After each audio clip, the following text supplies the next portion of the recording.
I've been told by several people that they're just too sinful to be acceptable to God. I am flabbergasted every time I hear this. I assume the people who say this have never read the Bible or are listening to someone who has never studied the Bible. There is nothing in the Bible that says you have to earn God's acceptance. It only says you have to believe. I wonder if these same people see themselves as not measuring up to anyone's standard, God's included. There are examples of some really bad characters in the Bible that believed and God happily accepted them. Matthew, Peter, and the woman at the well, to name a few.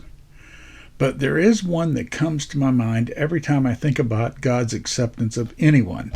That is Rahab. Rahab lived in the city of Jericho. She was not a fine, upstanding citizen. She was a prostitute and the brothel owner. Her home was located in the wall of the city with a window facing the outside of the city. The children of Israel had entered Canaan, the area Jericho was located in, and had conquered cities near Jericho. Rahab had heard of the success of the children of Israel and their God. When the children of Israel came near Jericho, Joshua, their leader, decided to send spies into Jericho. The spies went to Jericho in order to make plans to conquer the city. The spies went into the city and apparently did a full survey of the city. They were busy enough that they raised suspicions. The king in Jericho decided to catch and question the spies and sent his men in search of the spies. The spies went looking for shelter and went to Rahab's brothel. Going to the local brothel may not have raised suspicion and might have been an unlikely place for the soldiers to start their search for the spies. Being a prostitute, Rahab welcomed the spies in. Rahab soon realized who they were. Instead of calling the king's men or throwing the spies out of her establishment, Rahab offered the spies a deal. She told the spies she had heard of them and their God. She said she would help them escape if they would save her and her family when their army came to conquer Jericho. The spies agreed to her terms. They told her that everyone who was in her house when the army came would be saved. She had a crimson cord she had hung out of the window for the spies to escape on. The spies told her to leave a piece of that crimson cord hanging from her window as a sign to their army.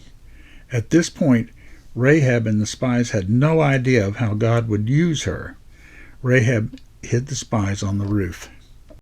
The king's men came and asked Rahab if she had seen the spies. Rahab told them that the spies had been clients of hers, but they'd just left.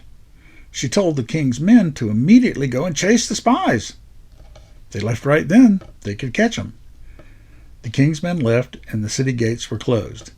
Rahab then instructed the spies to go out to the hills for 3 days, then leave. So the spies escaped down her crimson cord and hid for 3 days. After 3 days, the king's men gave up their hunt and returned.